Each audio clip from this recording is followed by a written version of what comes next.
정치 맞수다 시작하겠습니다. 오늘은 장성철 공론센터 소장, 김상일 정치평론가와 함께하겠습니다. 어서 오세요. 안녕하세요. 안녕하세요. 안녕하세요. 네, 윤석열 대통령에 대한 체포영장 집행이 임박했다라는 관측이 여러 곳에서 나오고 있습니다.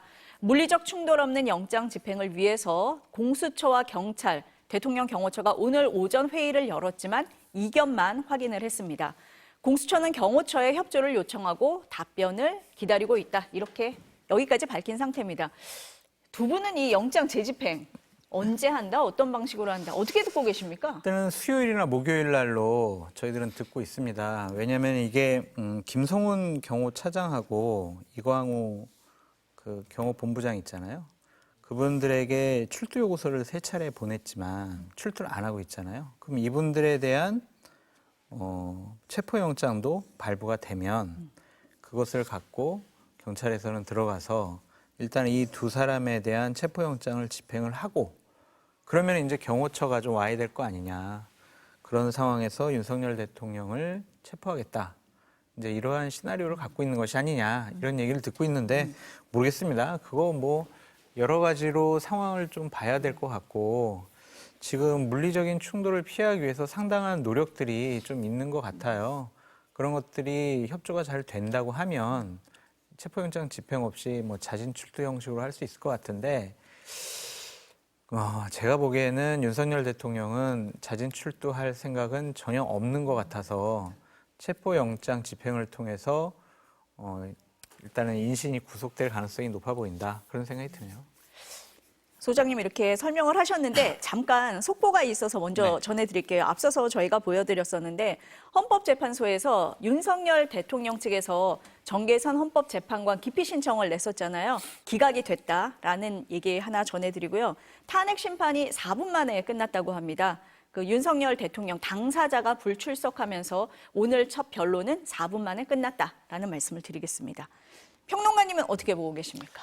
글쎄요, 저는 뭐 사실은 지난 주말에도 할 수 있지 않을까 이렇게 생각을 했어요. 왜냐하면 기본적으로 지금 공수처의 어떤 법치에 대한 어떤 정당성이 지난번 영장 집행 불발로 좀 약간 훼손이 많이 됐잖아요. 그래서 그런 걸 좀 빨리 회복하고자 하는 마음도 있었을 거고, 그 다음에 평일날 하면 어떤 혼잡도나 이런 뭐 민생에 미치는 영향이 좀 있잖아요. 그래서 주말을 기해서 하지 않을까 뭐 이런 생각을 했었는데 그렇게 안 했더라고요. 그래서 제 예측이 꼭 맞는 것은 아니다 이런 생각이 들고요.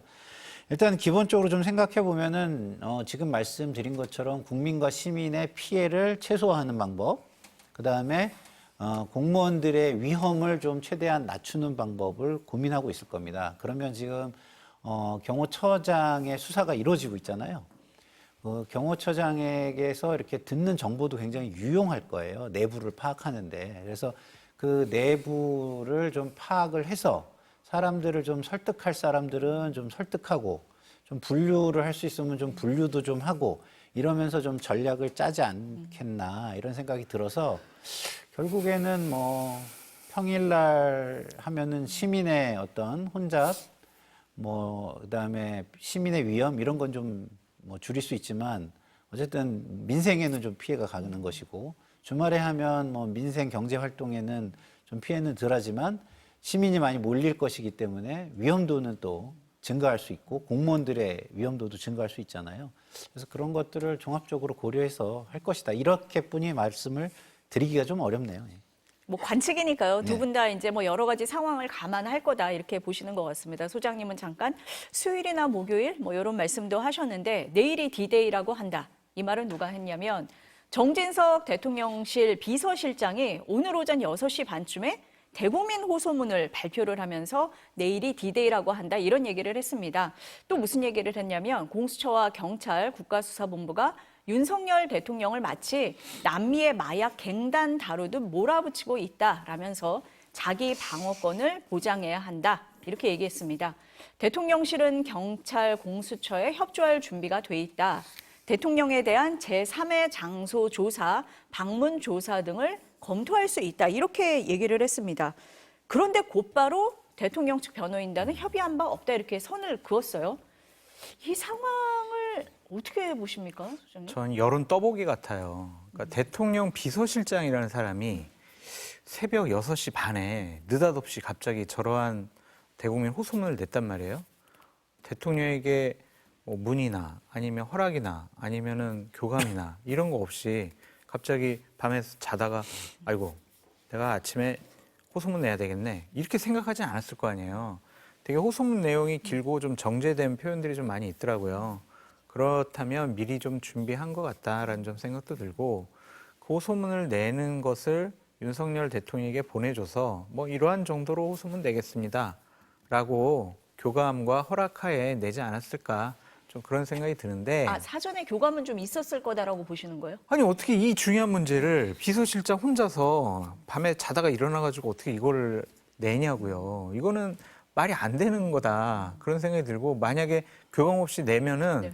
정말 콩가루 집안 아니냐 또 그런 생각이 듭니다.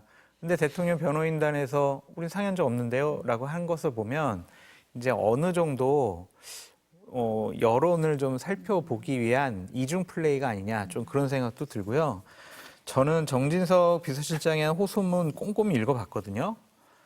정말 참 대통령 비서실장이 저러한 생각과 판단을 갖고 있다라는 것 상당히 경악스러웠고 또한 여러 가지 이제 약속을 하시면서 특히 우리가 뭐 제3장소에서 조사받을 수 있어요. 검토할게요. 이런 얘기 했잖아요. 대통령의 모습은 지금 그렇지가 않잖아요.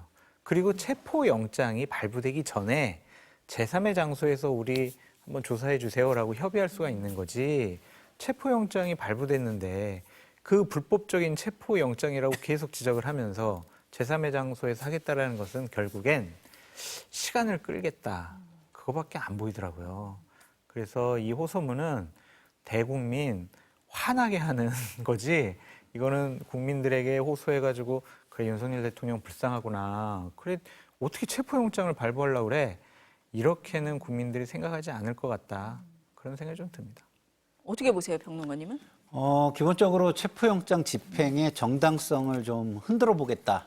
뭐 이런 의도가 있는 것 같아요. 근데 그런 의도는 뭐 강성 지지층에게는 뭐 일부 선동으로 역할을 하겠지만 중도층까지의 시민에게는 좀 짜증스러운 모습으로 그리고 굉장히 무책임하고 책임 회피하는 모습으로 보일 거고요.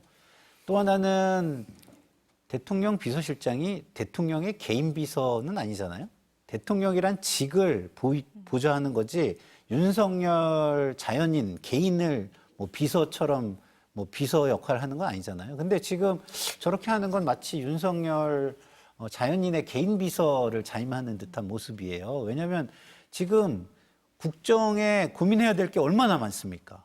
경제도 지금 위험할 수 있고 그렇기 때문에 최상목 권한대행을 보좌해가지고 국정의 정상화, 그다음에 어떤 민생의 정상화를 위해서 노력을 해야 될 사람이 지금 대통령의 개인 비서 역할을 지금 충복 역할을 하려고 드는 거 아닌가라는 생각이 들어서 되게 보기가 안 좋았고요. 거기에 담은 이야기들도 좀 너무 어처구니 없는 얘기가 많고 감정적이다. 굉장히 자기중심적이다. 이런 생각이 드는 게 자기 방어권을 인정해줘야 된다고요? 자기 방어권을 언제 인정을 안 해줬죠? 오히려 특혜를 요구하고 있는 거 아닌가요? 법 앞에 모든 사람이 평등해야 된다고 했는데 본인들은 특별하니까 특별 대우를 받겠다. 이 얘기를 지금 하고 있는 거잖아요. 그래서 본인이 하는 얘기를 뭐 알고 하는 얘기인지도 잘 모르겠다 이런 생각이 듭니다. 아니 공수처에서도 그 정 실장이 제안한 뭐 제3의 장소에서 조사라든지 아니면 뭐 방문 조사라든지 검토 대상은 아니라고 했거든요. 이게 뭐 공수처에서 받아들일 가능성은 없다 이렇게 보시겠네요. 그럼요. 네. 이거는 그냥 체포영장 발부되기 전에 그때 그럼 상의하면 상의할 수 있는 부분이지 지금 조사나 수사를 거부하고 출두도 거부하고 있는 상황에서 제3의 장소에서 나오라고 그러면 나오겠냐고요. 그러니까 이건 거짓말 같아요. 시간 끌게 하는. 그리고 변호인단과 상의한 것도 아니고 언론을 통해서 접수했다. 이건 공식적인 것이 아니라는 거잖아요. 그냥 여론에 한번 띄워보고 반응 안 좋으면은 아유 대통령하고 상의 안 했어요. 이런 식으로 이중 플레이 한다고 볼 수밖에 없는 상황으로 보여지고요. 어쨌든 정진석 비서실장이 본인이 책임질 수 없는 여러 가지 얘기를 했다. 그래서 이 호소문은 그냥 한순간 그냥 자기들의 희망사항을 얘기한 것으로 끝나지 않을까 그런 생각이 듭니다. 평론가님도 비슷하게 보시는 것 같습니다. 그렇죠. 기본적으로 수사의 비협조적인 태도를 쭉 보여왔다는 그동안의 히스토리를 다 거두절미하고 현 상황만 놓고 지금 얘기를 하는데 뭐 어디 화성에 있다 오신 건지 제가 좀 잘 모르겠어요. 자, 보십시오. 자, 수사에 비협조적이니까 그 지위에서 증거인멸의 우려가 있기 때문에 체포영장이 나온 거 아니겠습니까? 도주의 우려가 있다고 보긴 좀 어렵잖아요. 그러면은 대부분 체포영장을 지금 발부한 법원 입장에서는 사안의 중대성과 증거인멸의 우려 이거일 거예요. 근데 계속 이런 식으로 시간 끌면서 수사에 협조를 하지 않으려는 의도를 보인다면 아니 어떻게 법의 엄정함을 어떻게 세우겠습니까? 그래서 공수처의 어떤 권위와 신뢰를 더 이상 훼손하지 않아야 되고요. 공수처도 그런 훼손을 당하지 않기 위해서 타협적인 자세를 갖기가 좀 어려울 것이다. 지금까지 여론의 정치적인 어떤 부담, 여론의 부담 이거를 굉장히 많이 갖고 있잖아요.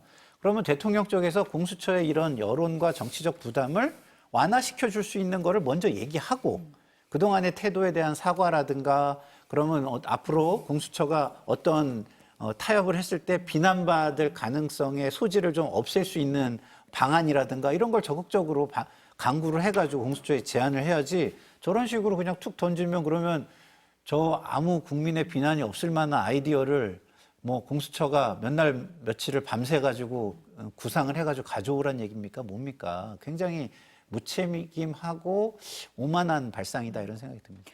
아니 두 분이 뭐 그 아침 대국민 호소문에 대해서 바로 이렇게 비판을 하시는데 왜 새벽 6시 반부터 이걸 발표를 했을까라는 의구심은 좀 들기는 합니다. 아까 평론가님이 말씀을 하실 때 그럼 영장을 언제 다시 집행할 거냐라고 했을 때 경호처 내부의 분위기를 좀 볼 것 같다라는 말씀을 하셨잖아요. 근데 지금 이제 언론을 통해서 나오는 얘기를 보면은 내부 갈등이 좀 심하다 이런 걸 좀 느낄 수가 있는 것 같아요. 그 하나의 예가 경호 3부장이 대기 발령이 났는데 이 사람이 이제 무력 사용 지시에 반발해서 김성훈 차장에게 사퇴를 요구해서 대기 발령이 났다 이렇게 얘기가 되고 있는데 경호처에서는 아니다. 국가수사본부의 경호처 기밀을 유출했기 때문이다라고 입장문을 냈습니다. 근데 어쨌든 경호처 간부가 체포영장을 집행하려는 경찰에 협력했다. 이걸 뭐 인정한 거는 맞는 거예요. 이렇게 되면. 그리고 또 다른 간부가 체포영장 집행 저지는 위헌이다라는 글을 올렸다. 네. 삭제했다. 다시 복구가 됐다. 뭐 이런 상황이에요. 어떻게 진단하고 계십니까? 그러니까 기강이 완전히 무너졌다라고 볼 수밖에 없고요. 경호처 직원들 같은 경우에는 자기 목숨을 내놓고 대통령과 대통령 가족을 보호하는데 철저하게 로봇처럼 교육받은 분들이에요.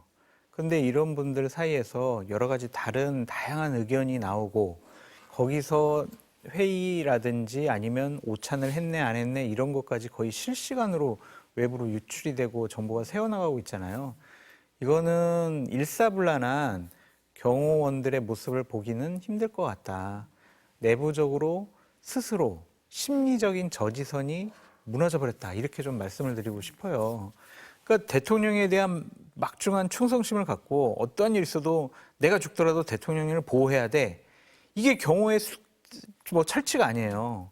그런데 이거는 우리가 체포영장 공무집행 방해할 수는 없지. 우리가 이거 하면 안 돼. 우리도 체포당하고 잡혀 들어갈 수 있어. 우리가 공무원직에서 쫓겨날 수도 있어. 이러한 걱정을 하는 순간 경호는 이제 불가능한 거예요. 이렇듯 대한민국 대통령 경호처를 망가뜨린 윤석열 대통령은 반성을 해야 된다라는 좀 생각이 들고 우리 방금 전에 보도 나온 것처럼 대통령 변호인인 윤곽근 변호사가 어제 같은 경우에 경호원들을 모아놓고 당신들 말이야 경찰들이 이거 체포하러 오면은 당신들이 경찰들을 체포해 이런 식의 허무맹랑한 얘기를 하고 있잖아요. 그런 것들을 교육하도록 만든 경호처 간부들부터 좀 법적인 조치가 좀 필요하지 않을까 그런 생각이 듭니다. 어떻게 진단하십니까? 저는 기본적으로 내부가 굉장히 혼란스럽고 갈등이 일어나고 있다 이런 생각이 드는데 우리 장 소장님은 그 경호처라는 조직의 충성의 중요성을 얘기했잖아요. 근데 저는 말씀드리고 싶은 거는 그 충성은 뭐에 기반해야 되느냐? 법 준수에 기반해서 해야 되는 겁니다. 이게 사병이 아니잖아요. 개인에게 충성합니까? 아니잖아요. 제도에 충성하는 거예요. 경호라는 제도, 그다음에 대통령 경호라는 목적, 이런 제도에 충실한 거지 윤석열 개인에게 충성하는 게 아니다라는 얘기를 하고 싶고, 윤석열 개인에게 충성했을 때 법을 준수할 수 없다면 그거는 충성이 아니죠. 그게 어떻게 충성입니까? 그거는 불법인 거죠. 그렇기 때문에 그런 갈등이 굉장히 많을 것이다. 그리고 충분히 상식적이고 법 공부를 많이 해온 사람들일 텐데 당연히 이걸 불법이라는 걸 인지하고 있고, 결국에는 다른 사람들의 어떤 그 동료 간의 피어 프레셔라고 하죠. 서로 눈치나 압박, 동료 간의 압력, 이것 때문에 지금 적극적으로 발언을 못하고 행동을 못하고 있는 거 아닌가, 이런 생각이 드는데, 이렇게 조금씩 선도적으로 행동을 해주는 사람이 있다면 뒤따라서 행동이나 말에 나서는 사람들이 꽤 나올 것이다, 이런 생각이 들고요. 그리고 경호 3부장 얘기를 좀 말씀을 드리면, 자, 이분이 기밀 유출로 대기 발령이 됐다? 징계를 받았다? 이분이 무슨 외부의 공격에 조응을 했습니까? 어떤 범죄를 위해서 범죄에 협력을 했습니까? 대통령의 위해를 가하기 위해서 위해에 어떤 협력을 했습니까? 아니잖아요.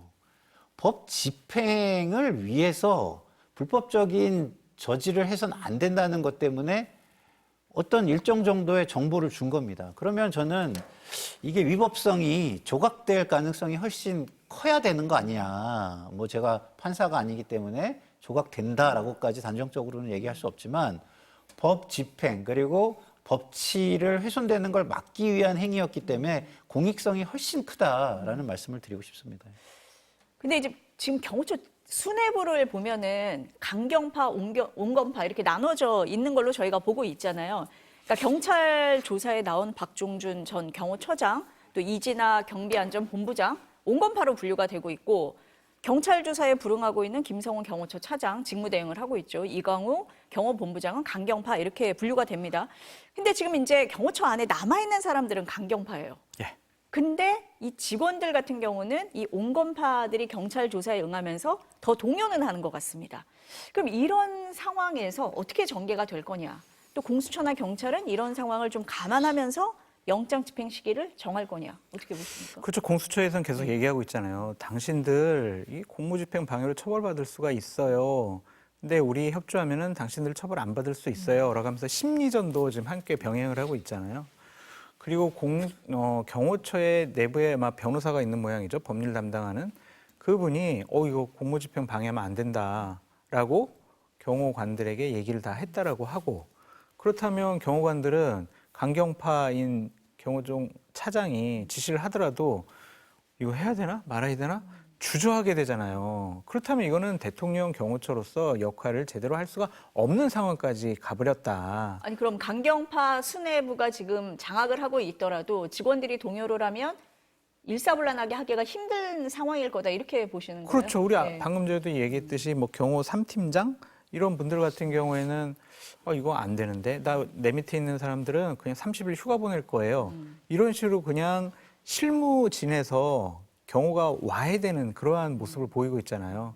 그러니까 경호처의 그 차장이 막아라! 라고 하더라도 쭈삣쭈삣하고 막지 않으면 어떻게 할 거냐고요. 그냥 뭐 몇 명, 몇십 명 정도는 그 명령에 따를 수도 있겠죠. 하지만 다수가 그냥 이렇게 손 모으고 이렇게 쳐다만 보고 있으면 경호는 실패한 거라고 볼 수밖에 없잖아요.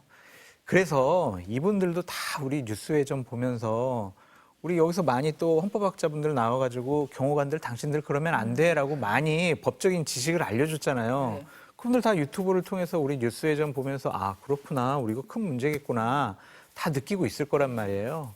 그래서 기본적으로 물리적인 충돌이 그렇게 강하게 일어나지 않고 그냥 좀 경찰들이 밀고 들어가면 쉽게 끝날 수도 있지 않을까, 그런 생각도 해봅니다. 근데 일부 언론에서 보도를 하고 민주당에서 주장했었는데 윤석열 네. 대통령이 뭐 경호처 간부들한테 칼이라도 써서 막아야 된다 뭐 이런 얘기도 했잖아요. 네. 그러니까 물리적 충돌이 없어야 된다고 생각을 하지만 가능성을 우리가 완전히 배제하기 어려운 상황으로 또 가고 있는 면도 있거든요. 어떻습니까? 대통령이 직무가 정지가 됐는데 왜 지휘를 하죠? 지휘를 해서는 안 되는데 지휘를 하면 그것도 저는 직권이 좀 남용하는 거 아닌가 이런 생각이 들고요. 그리고 그 사람들이 칼을 썼을 때에 그 사람들이 겪을 역사적인 비난과 법적 부담을 생각하지 않은 발언이기 때문에 그 말을 실제로 했다면 정말 대통령에 대한 큰 실망을 다시 한번 느낍니다. 그리고 정말 그러면 진짜 그 비난은 역사적인 비난으로 두고두고 이어질 거다 이런 말씀을 드리고 싶고요. 지금 경호처장과 그 경비안전본부장 전 처장과 경제안전본부장이 수사를 받으러 나왔다는 것 자체가 이미 거기는요 분열이 됐다는 거예요. 입장을 분명히 한 거거든요. 수사 받으러 나가라고 대통령이 허락해 줬겠습니까? 예? 그리고 강경파들이 그 나가는 것만 가지고도 배신자라고 극렬하게 비난하지 않겠습니까? 그게 주는 직원들에게 메시지가 뭐겠어요? 아, 저기도 지금 상황이 아주 정당하지는 않기 때문에 그 입장을 좀 드러낸 거구나 이렇게 생각할 가능성이 굉장히 높습니다. 그러면 지금 경호 쪽에서도 이게 불법이라고 생각하는 사람들은 자구적인 고민들을 굉장히 상당히 많이 할 수 있다. 그런 사람들의 이야기를 좀 들어보고 그 자기적인 고민의 해법을 주는 것을 공수처가 좀 고민해가지고 좀 제안을 해주거나 뭐 아까 우리 소장님은 심리전이라고 말씀을 하셨지만 저는 좀 표현을 예방적 조치, 그 사법 행정 집행의 예방적 조치를 좀 더 다양하게 강구를 해보는 게 좋지 않을까 그런 생각이 듭니다. 아니 공수처에서도 그런 건 하고 있는 것 같아요. 그러니까 직무유기로 고발이 되면은 우리가 선처하겠다. 그러니까 협조해라. 뭐 이런 얘기도 하잖아요.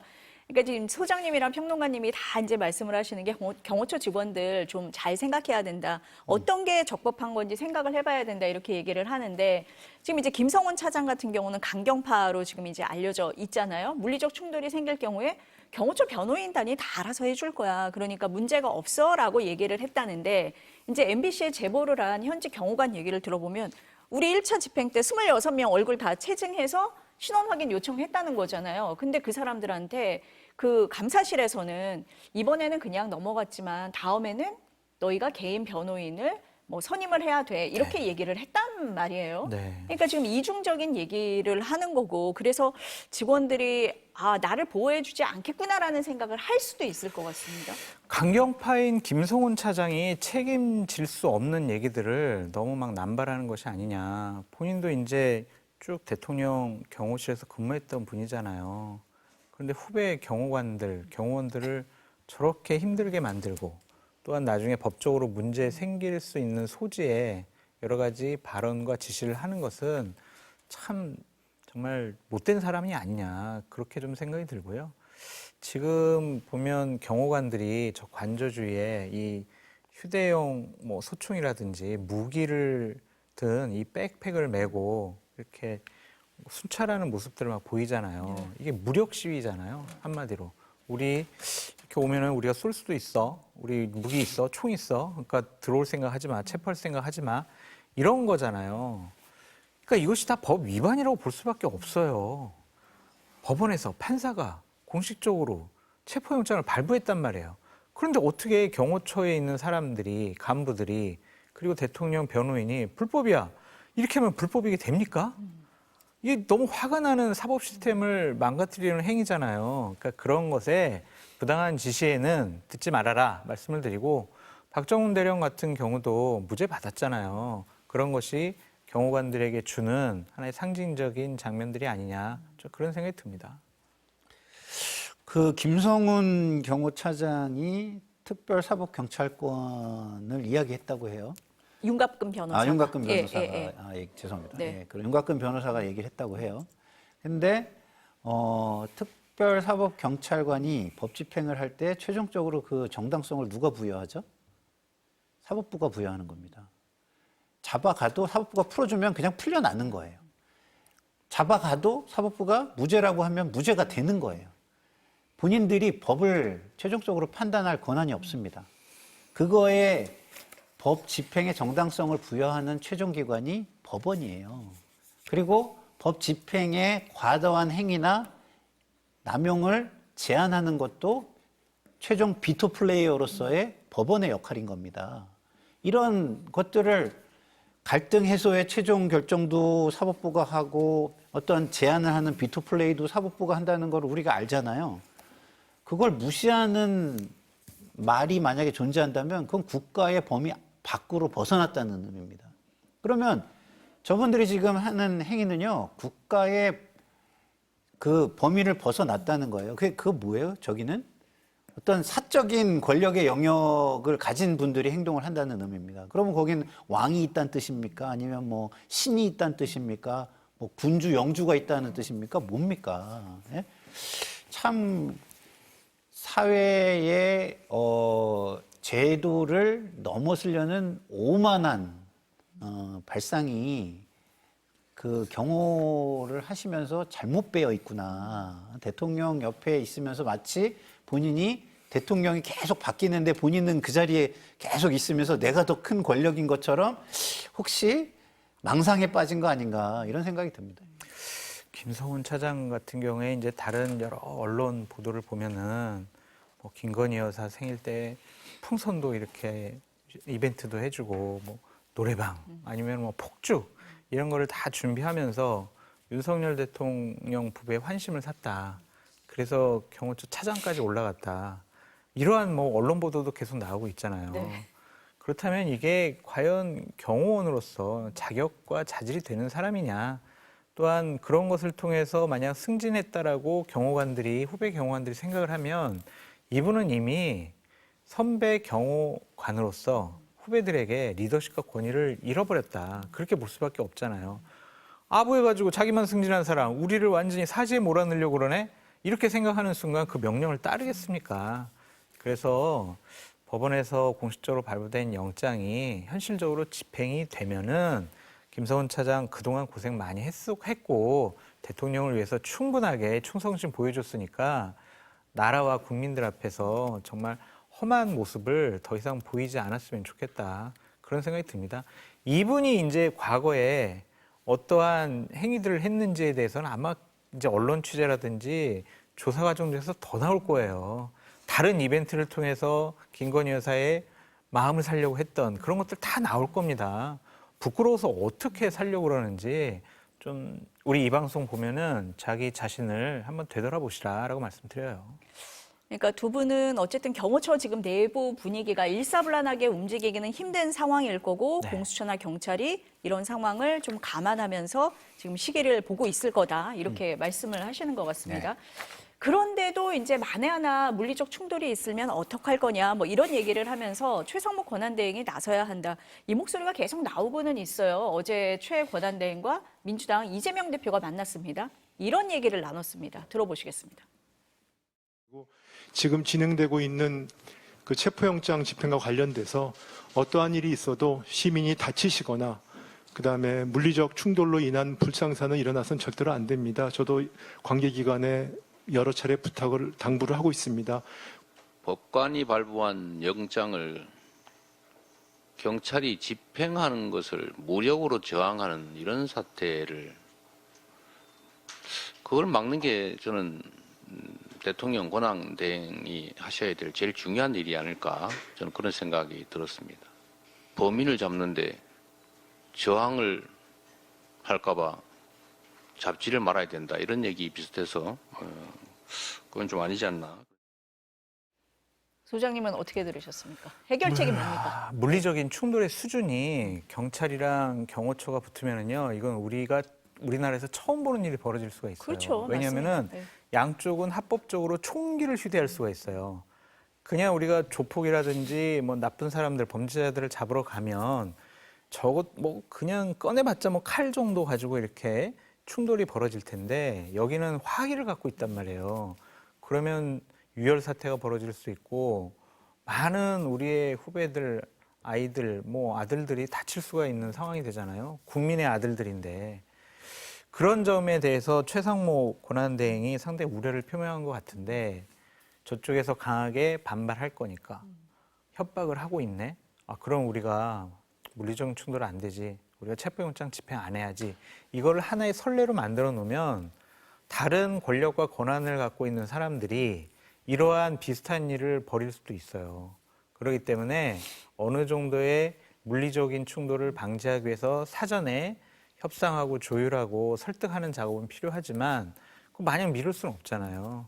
그래서 어느 정도의 물리적인 충돌이 있다고 하더라도 이런 체포영장의 집행은 이루어져야 되지 않을까, 좀 그런 생각도 듭니다. 그럼 최상목 권한대행이 좀 적극적으로 개입을 할 필요가 있습니까? 개입을 당연히 해야죠. 대통령 권한대행이기 때문에. 그런데 본인은 이쪽에도 저쪽에도 눈치 보느라고 아무런 결정을 안 하고 그냥 공자왈 맹자왈 이 원론적인 얘기만 하는 거잖아요.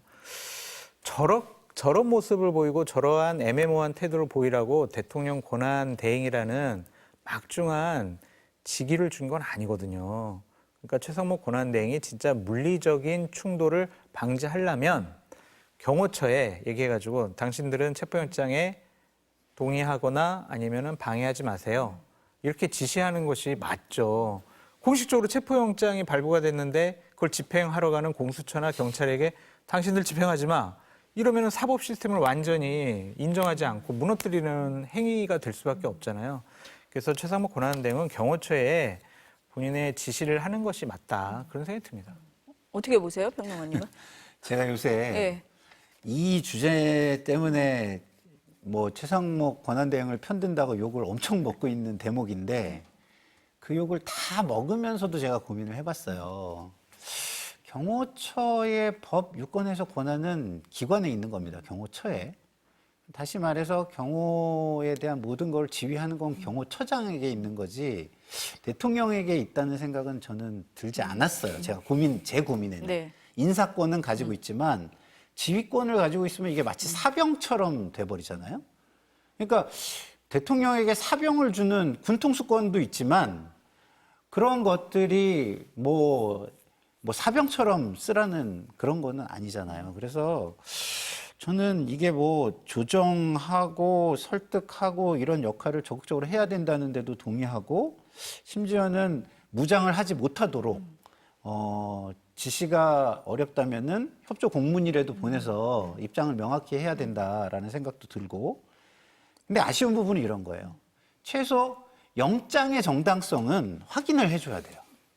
근데 그걸 안 한다는 게 저는 최상목 권한대행이 제 개인적으로 굉장히 제가 비판하고 싶은 대목이고 두 번째는 영장의 정당성이 분명하게 표명이 돼야 경찰은 좀 더 힘을 가지고 하는 거고 경호처도 그거에 명분을 삼아서 물러설 수 있는 거고 이런 거 아니겠습니까? 그리고 또 하나는 본인이 지금 앞으로 국정을 운영하는데 한쪽을 편드는 듯한 모양새가 되면 힘들 거라는 생각을 하는 것 같아요. 근데 그렇다고 해가지고 지금 국정 정상화를 빨리 하는 것만큼 본인이 생각하는 경제 정상화, 그다음에 민생의 정상화에 도움이 되는 게 없을 텐데 그렇다고 해가지고 이걸 질질 끌고 가는 거를 무책임하게 바라만 본다? 저는 그 부분도 또 저는 비판을 좀 할 수밖에 없는 부분이다. 그래서 이 두 가지 정도의 비판을 제가 좀 드리니까 이 방송 보시고 이걸 기반으로 좀 생각을 좀 더 하셔서 조금은 좀 더 적어도 영장에 대한 정당성은 확인을 공식화해서 확인을 해주시고 하는 것들이 좀 필요하지 않을까 이런 생각이 듭니다. 이현주 앵커님, 네. 전 최상목 권한대행이 상당히 무책임하고 비겁하다고 느끼는 게 이 마지막 대목이에요. 저도 관계 기관에 여러 차례 부탁을 당부를 하고 있습니다. 이런단 말이에요. 되게 엄중한 시기잖아요. 대단히 위험스러운 시기란 말이에요. 그런데 그런 것들을 미연에 방지하라고 결정권과 권한을 준 게 어쨌든 헌법에서 권한 대행을 시킨 거 아니겠어요. 그런데 본인은 이런 식의 그냥 동떨어진 사람처럼 이렇게 얘기를 하는 것이 과연 그 대통령 권한대행에 막중한 책임감을 본인 스스로 느끼고 있는 것이냐. 그 문제 하나 지적을 하고 싶고 결과론적인 얘기로 최악의 경우를 상정해 보자고요. 최상목 대행의 말을 안 들었어요. 물리적 충돌이 일어났어요. 양쪽에서 어떻게 하다 보니까 총까지 동원을 하는 그런 유혈 사태가 벌어졌어요. 그 책임을 어떻게 지려고 그래요. 어쨌든 대통령이라는 자리는 최악의 상황을 막기 위해서 고독한 결단을 해야 되는 자리다. 그러라고 그런 권한을 줬다라는 라고 저는 말씀드리는 거예요. 저는 유혈적인 물리적인 충돌이 일어나지 않기를 바라는 사람이지만 그런 것들을 가정을 해서 미연에 그런 일들이 벌어지지 않도록 책임지고 결정해야 될 권한이 최상목 대행에게 있다. 다시 한번 이런 애매모호한 태도를 보이지 말아라. 그럼 나중에 이럴 거예요. 내가 부탁했는데, 내가 당부했는데 안 들었어요. 내 책임 없어요. 이럴 거냐고요. 그건 정말 무책임한 거다. 그런 생각이 듭니다. 아니 사태가 나면 네. 최상목 대행은 역사적인 비판을 피하기 어려워요. 비난도 면하기 어렵다는 거를 저는 알 거라고 생각해요. 그렇기 때문에 저는 뭐 최선을 다하는 모습을 보고 싶다고 하는데 어쨌든 고민의 지점이 있을 거라고는 저는 생각을 합니다. 그 부분은 제가 말씀을 드리고 싶고 그래서 적어도 두 가지는 꼭 해줬으면 좋겠다라고 다시 한번 부탁을 최 대행께 드리는데 하나가 영장에 법원의 정당이 발부한 거다라는 거 확인 또 하나는 무장을 해서는 안 된다. 둘 다 경호를 하든 뭘 하든 무장을 해서는 안 된다라는 거는 지침이든 권고든 강력하게 표명을 공식적으로 표명하는 게 필요하다 이런 생각이 듭니다. 그렇게 공식적으로 말씀을 하시면은 물리적 충돌을 많이 줄일 수 있을 것 같은데요. 네, 그게 네. 뭐 지휘권을 발동하느냐 네. 안 하느냐 이게 거창한 개념이 아니라 그것만으로도 좀 미연에 방지를 할 수가 있을 것 같습니다. 또 하나 지금 이제 논란이 있는 게 이제 내란 특검법이거든요. 이 얘기로 한번 넘어가 볼게요. 어제 민주당을 비롯해서 야 6당이 발의를 한 내란 특검법이 국회 법사위를 통과를 했습니다. 그럼 국민의힘은 자체안을 낼 거냐 말 거냐 어제 3시간 의원총회를 했다고 하는데 결론을 못 냈습니다.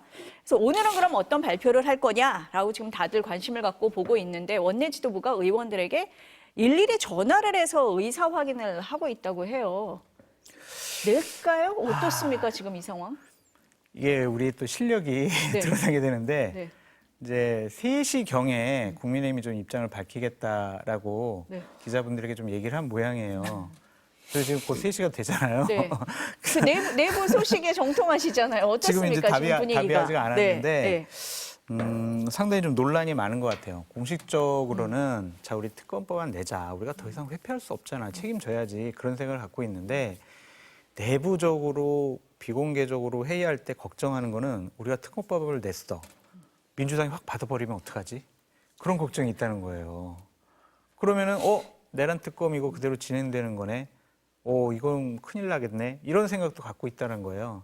그래서 지금 국민의힘의 생각은 이 내란 특검법안을 만들어서 안을 내놓고 국회에 상정을 하고 검토를 하고 야당과 협상을 하는 그런 좀 시간 끌기 용으로 특검법안을 좀 생각하는 것이 아니냐 좀 그런 생각이 들어요.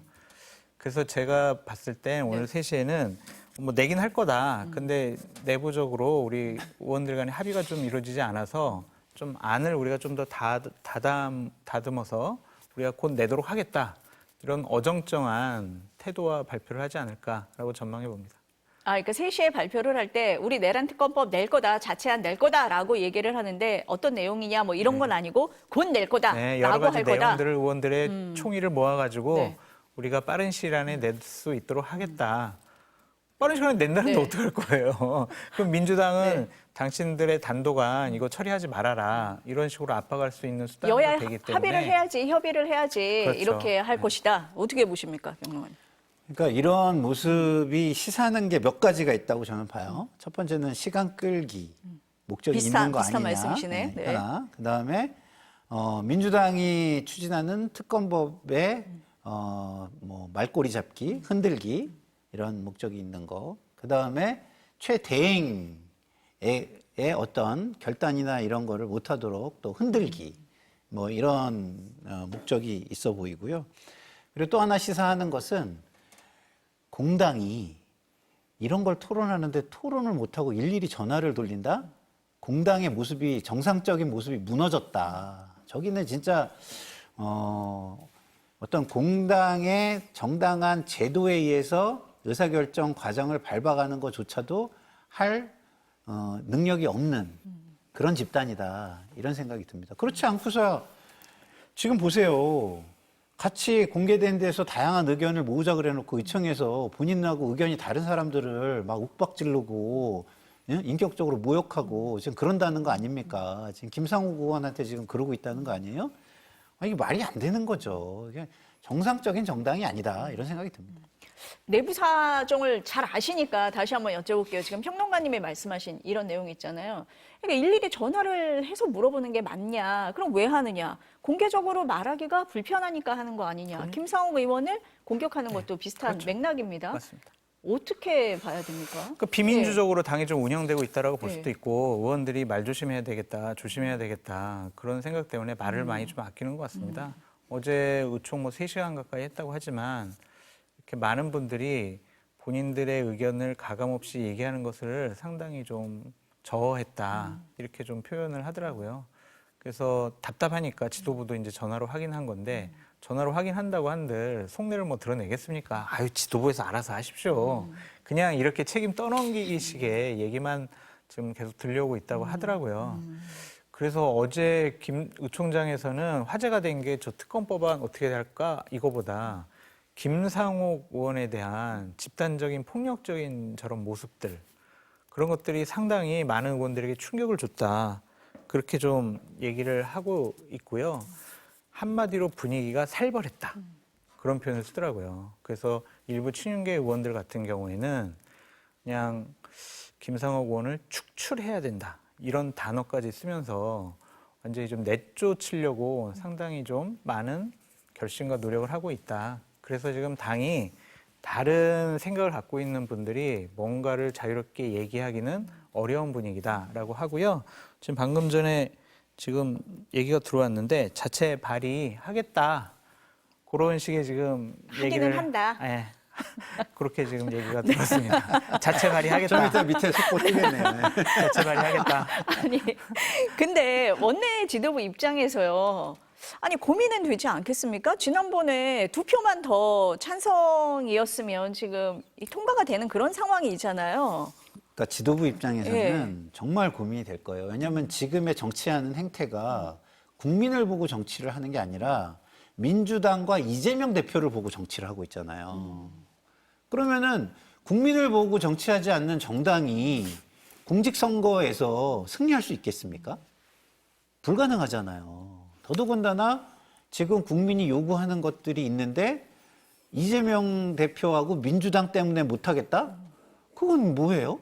어? 자기들의 이익이 조금이라도 남한테 가는 것이 싫어서 국민을 무시하겠다? 이런 얘기가 되는 거 아니겠습니까? 그래서 그런 집단을 공직선거에서 국민이 뽑겠습니까? 절대 뽑지 않고요. 강성 지지층은요. 뚜렷한 제한선이 있는 겁니다. 35%면 35%, 40%면 40%딱 제한이 돼 있어요. 그 제한된 어떤 지지로 어떻게 그 정권을 가져오고 공직에서 승리를 거둡니까? 거둘 수 있는 곳 있죠, 몇 군데. 막대기만 꽂아도 당선되는 곳, 이런 곳들은 승리하겠지만 그렇지 않은 어떤 곳도 승리하지 못할 거 아니겠습니까? 아까 국민의힘 지도부에서 혹시라도 민주당이 덥석 받으면 어떡할까 걱정도 한다고 하셨잖아요. 어떻습니까? 그럴 가능성은? 아니 근데 네. 지금 좀 어느 정도의 그 내란이나 비상계엄과 관련된 수사를 할 수 있는 정도면 빨리 해야 되니까 받을 것 같아요. 근데 그것도 못하게 할 것 같아서 예를 들어서 이런 겁니다. 내란의 예비죄라는 거 굉장히 엄중하잖아요. 그렇죠. 물론 네. 내란 선동은 좀 과한 부분이 있을 것 같아요. 근데 그런 거를 빼고 했다. 뭐 민주당보다는 줄인 거잖아요. 그러면은 그 정도는 저는 받을 수도 있지 않을까 하는데 내란의 예비죄 이런 걸 빼고 내란 그 계엄 이후에 6시간만 하자든가 지금 언론에 나오는 것처럼 이러면 그럼 그거와 사전 모의했고 이런 사람들은 전부 다 면죄부를 주자는 건데 그런 거는 못 받아들이죠. 아니, 민주당에서는 16일에 지금 본회의 연다고 하고 있거든요. 시간이 많지 않아서 많이 기다려줄 것 같지는 않은데 어떻습니까? 근데 이제 예. 어쨌든 저렇게 되면은 또 법권 행사하고 또 국민의힘에서 8표, 이탈표 나오나 안 나오나 또 도돌이표잖아요. 네. 그래서 민주당도 국민의힘이 안을 내면은 그거를 갖고 좀 통과시켜야 여야 합의로 통과시켜야 이게 확실하게 통과도 되고 집행도 되고 힘도 받고 그러거든요. 그래서 조금 좀 시간을 기다려주는 것이 어떨까라는 좀 생각이 들고요. 어떠한 수사 범위를 제한을 하더라도 그걸 빠져나갈 수 있는 조항들이 있습니다. 뭐 등, 기타 뭐 이런 거 넣으면은요 무한대로 확대할 수가 네. 있어요. 그러니까 일단은 특검을 출발시키는 것이 민주당으로서도 많은 소득이 있는 행위다 그렇게 볼 수밖에 없죠. 민주당에서는 그런 점을 조금 염두에 뒀으면 좋겠다. 지금 그게 안 되고 네. 지금 박찬대 원내대표가 네. 네. 계속 그냥 뭐 내란, 뭐 동조 세력 나쁜 사람 권성동 원내대표 공격을 하고 그냥 다른 대변인 할 얘기들을 원내대표가 협상을 해가지고 현실적으로 법과 제도를 바꿔야 되는데 그런 거 하나도 못하고 그냥 계속 자극적인 단어를 통해서 공격을 하니까 여야 간 협상이 아무것도 이루어지지 않고 민주당이 얻은 거 하나도 없잖아요, 지금. 비상계엄 실패 후 한 달 보름이 지났는데 그러니까 그런 것도 좀 전략의 미스 아니냐라고 생각을 해서 국민의힘이 내세운 거 있으면 그냥 좀 같이 협의해서 통과시키는 것이 민주당으로서도 좋다. 그렇게 네. 말씀드려요. 민주당이 과한 부분이 네. 좀 있는 거는 사실이에요. 마치 입법, 행정, 사법 모든 분야에 본인들이 가이드라인을 제시하고 지침대로 안 하면 그거에 대해서 응징을 하듯이 하는 모습은 제가 볼 때는 입법부의 범위를 좀 벗어나 보이는 부분은 있거든요.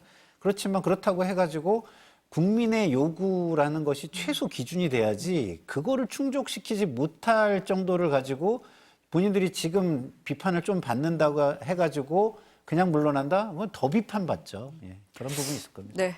어쨌든 뭐 내란 특검법이 필요하다라는 국민 여론이 높은 상황이니까요. 어떻게 되는지 지켜보도록 하겠습니다. 오늘 말씀은 여기까지 듣겠습니다. 감사합니다.